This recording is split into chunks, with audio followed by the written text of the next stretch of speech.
کیا تم عیدوں کے وقت یہ احساس کا واقعہ نہیں سنتے؟ جب میرے آقا صلی اللہ علیہ وسلم عیدگاہ جا رہے تھے، بیچ میں ایک یتیم بچے کو دیکھا جو پھٹے پرانے کپڑے میں تھا۔ حضور نے اس سے پوچھا کیا تیری عید نہیں ہے؟ اس بچے نے کہا عید تو ہے لیکن میرے بابا نہیں ہے۔ تم مارکیٹ جاتے ہو آج رمضان کی عیدوں کی تیاری کے لیے، دیکھتا ہوں مارکیٹ بھری رہتی ہے، اپنے بچوں کی من پسند کپڑے خریدتے ہو، چاہے وہ جتنے مہنگے ہو جیسے بھی ہو، نہیں لیکن عید میں میرے بچوں کو خریدنا ہی ہے، اور ایکسٹرا بھی خریدتے ہیں۔ لیکن تمہیں پتہ ہے کئی گھر ایسے ہیں جن کے بچے اپنے ماں باپ سے بول بھی نہیں سکتے کہ اس مہینے ہمیں کپڑے لائے، نہیں لا سکتے۔ کیا یہ احساس کسی کے اندر ہے کہ جب میں شاپنگ کروں تو ایک ڈریس ایکسٹرا لے لوں، ایک نیا جوڑا ایکسٹرا لے لوں، تاکہ میں وہاں تک پہنچا دوں جس کے بچے کے باپ کے اندر خریدنے کی طاقت نہ ہو، تاکہ عید میں وہ بھی ہمارے ساتھ شامل ہو سکے؟ کیا تم عیدوں کے وقت یہ احساس کا واقعہ نہیں سنتے؟ جب میرے آقا صلی اللہ علیہ وسلم عیدگاہ جا رہے تھے، بیچ میں ایک یتیم بچے کو دیکھا جو پھٹے پرانے کپڑے میں تھا۔ حضور نے اس سے پوچھا کیا تیری عید نہیں ہے؟ اس بچے نے کہا عید تو ہے لیکن میرے بابا نہیں ہے، میرے بابا نہیں ہے، وہ شہید ہو چکے ہیں، مجھے پہنانے والا کون ہے آج؟ وہ کائنات کے آقا و مولا جو انیس بے کساں ہے، چارہ ساز درد منداں ہے، اس یتیم کو اٹھا کر اپنے گھر لائے اور اپنے ہاتھوں سے نہلایا، حسنین کریمین کے کپڑے پہنائے، عیدگاہ جانے کے وقت واپس آ کر کے، اور پھر اس بچے کو اپنے کندھوں پر سوار کر کے عیدگاہ لے جانے لگے۔ کون ہے یہ جو احساس رکھتا ہے؟ حسن و حسین انگلی پکڑ کر کے چل رہے ہیں اور یتیم بچہ کندھے پر سوار ہے، مصطفیٰ کریم کے کندھے پر سوار ہے۔ بلکہ اس دن دیکھنے والے صحابہ اش اش کرتے رہ گئے، اور کئی بچے تو یہ تمنا کرتے رہ گئے کاش ہمارے بھی باپ مرے ہوتے تو میرے آقا کندھے پر اٹھائے ہوتے، یتیم ہوتے ہم۔ میرے عزیزو، یتیموں کا حقیقی اس دنیا میں کوئی چارہ ساز درد منداں ہے، بے قصوں کا انیس کوئی ہے تو میرے مصطفیٰ کی ذات، اور انہوں نے پورا نظام تمہیں دیا ہے۔ یہ صرف سنانے کے لیے نہیں، یہ کوئی کہانیاں نہیں ہیں جو تمہیں سنائی جاتی ہیں، تمہارے عمل کے لیے ہے کہ اپنی زندگی میں تمہارے پاس جو چیز بھی آئے اس کا ایک حصہ ان لوگوں کے لیے خاص کر دو، کیونکہ قرآن میں ہے وَفِي أَمْوَالِهِمْ حَقٌّ لِلسَّائِلِ وَالْمَحْرُومِ۔ غریب لوگ قیامت کے دن مقدمہ کریں گے، مولا ہم کو تو نے کیوں نہیں دیا مال، ہم کو مال نہیں دیا، ہمارے پاس اتنے اسباب نہیں تھے۔ رب تعالیٰ فرمائے گا تمہارا مال بھی دیا تھا امیروں کے پاس، تو غریب کہیں گے انہوں نے تو ہمیں نہیں دیا، ان کے پاس میں نے تمہارا حق رکھا تھا، تو کہیں گے ہمارا حق تو انہوں نے دیا ہی نہیں، زندگی پر وہ خود کھاتے رہے۔ اس بات پر ان امیروں کی پکڑ ہوگی، میں نے تمہیں جو مال دیا تھا وہ سب تمہارے عیش کے لیے نہیں، مانگنے والے اور محروم لوگوں کا حق بھی میں نے تمہارے مال میں رکھا تھا۔ تم یہ سمجھتے رہ گئے کہ سارا مال ہمارا ہے، کیوں دیں گے ہم دوسروں کو؟ جس قدر دو گے اللہ اتنا نوازے گا، اس کا وعدہ برحق ہے، اس کا وعدہ برحق ہے۔ اللہ تعالیٰ فرماتا ہے بنی آدم تم مجھے دے دو اپنا صدقہ، میں تمہارے صدقے کی ایسی حفاظت کروں گا کہ قیامت تک نہ جلے گا نہ گھٹے گا۔ جب سب سے زیادہ تجھے حاجت ہوگی اس دن میں قیامت کے دن تیرا سارا مال نفع کے ساتھ لوٹاؤں گا، نیکیوں کے ساتھ لوٹاؤں گا، یہ اللہ کا وعدہ ہے، حدیث میں ہے۔ لیکن یہاں لوگوں کو ایسا لگتا ہے کہ ہم کچھ دے دیں گے تو گھٹ جائے گا۔ میرے عزیزو، ایکسٹرا خیرات کرنا تو دور کی بات ہے، 2.5% جو زکوٰۃ ہے وہی لوگوں کی باقی رہ گئی ہے، ابھی 2.5% یہ نہیں نکال پاتے، دوسرا کیا خیرات کریں گے؟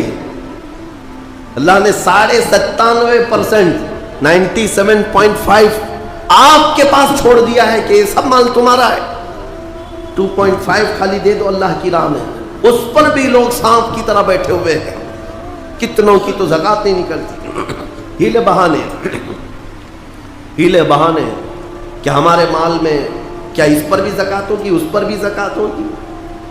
2.5% کے لیے کتنے بہانے آتے ہیں، لوگ اس قدر پوچھتے رہتے ہیں۔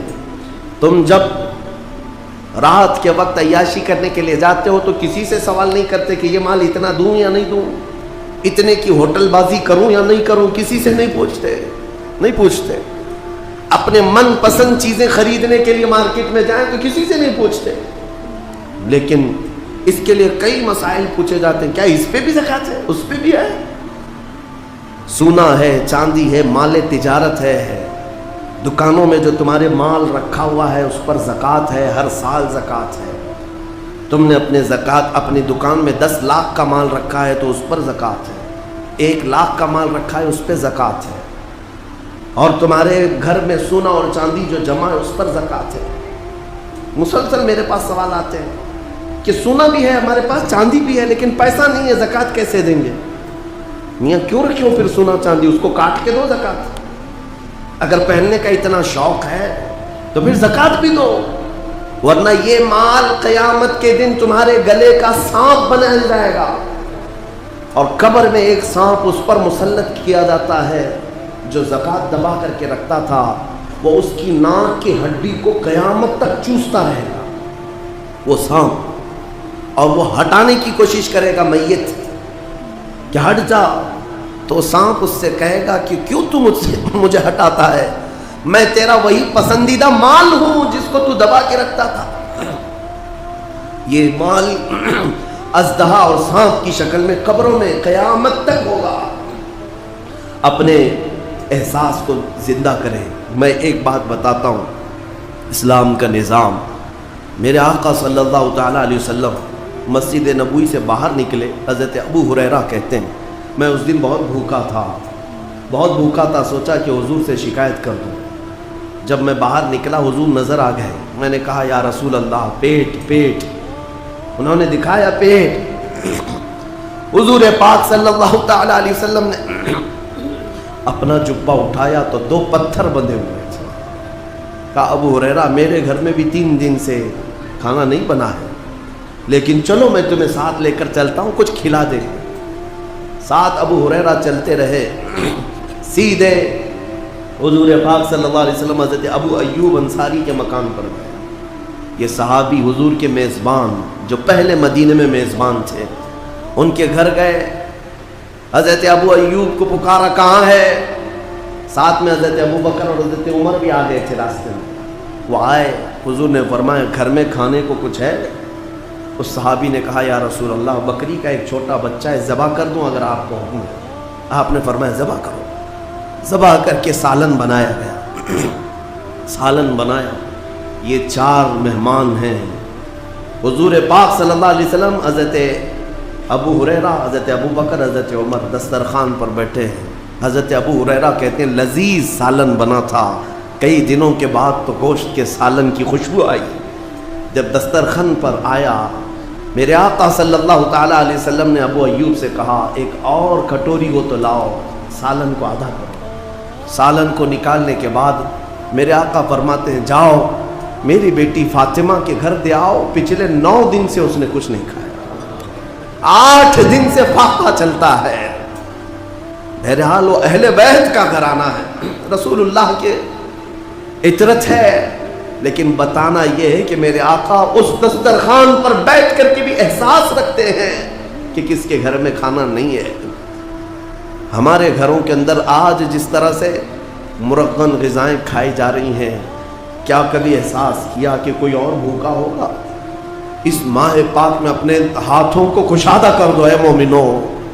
اللہ دینے والا ہے، جتنا تم دو گے اس سے کئی گنا زیادہ اس کا وعدہ ہے، وہ تمہیں نوازے گا، 70 گنا زیادہ نوازے گا.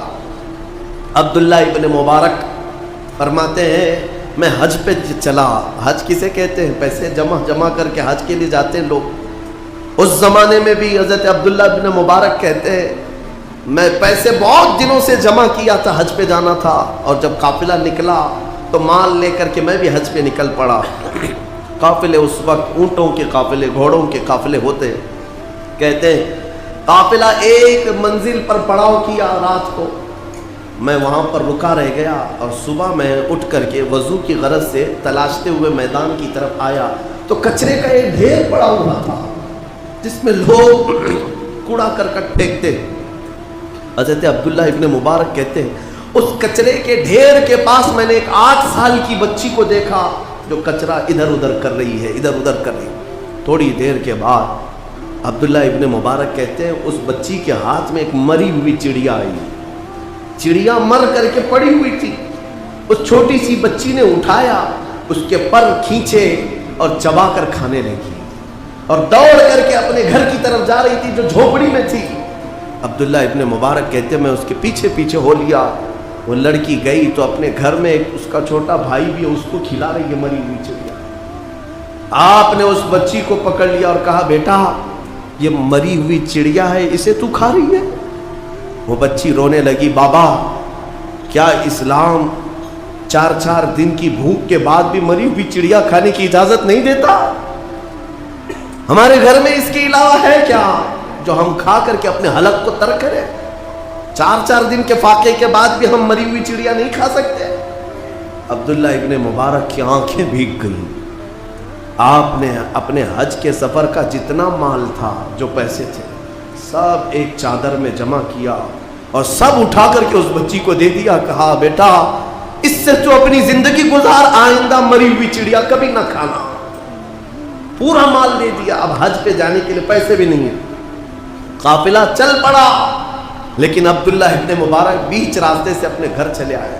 لوگ کہتے رہے، لوگ کیا بولیں گے، حج پہ گئے، نکلے بڑی شان سے اور بیچ راستے سے تم لوٹے جا رہے ہو، حج پہ نہیں جاؤ گے؟ عبداللہ ابن مبارک نے کہا میرا حج ہو گیا، میرا حج ہو گیا، میرے مصطفیٰ کی امت کے غریب کے حلق کو تر کرنا یہ میرا حج ہے۔ چلے آئے واپس، حج کا موسم نکل گیا۔ جو خراسان سے، جو ان کے علاقے سے حاجی گئے تھے حج کے لیے، وہ حج کر کے جب واپس لوٹے تو لوگ پوچھ رہے تھے حاجی صاحب کیسا رہا حج؟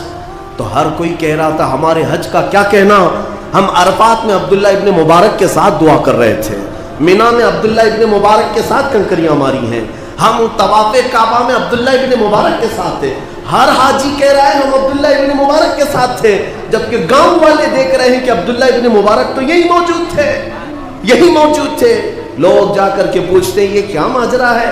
ہر کوئی کہہ رہا ہے کہ آپ کے ساتھ حج کیے، ہم تو آپ کو یہاں دیکھ رہے ہیں۔ ان کی آنکھیں بھیگ گئی اور کہا مولا میرا قادر مطلق ہے، جب اس کی رضا کے لیے ایک غریب کی مدد کی گئی تو اللہ نے عبداللہ ابن مبارک کی شکل کا ایک فرشتہ بھیجا جو ان کی طرف سے پورے حج کے ارکان ادا کرتا رہا۔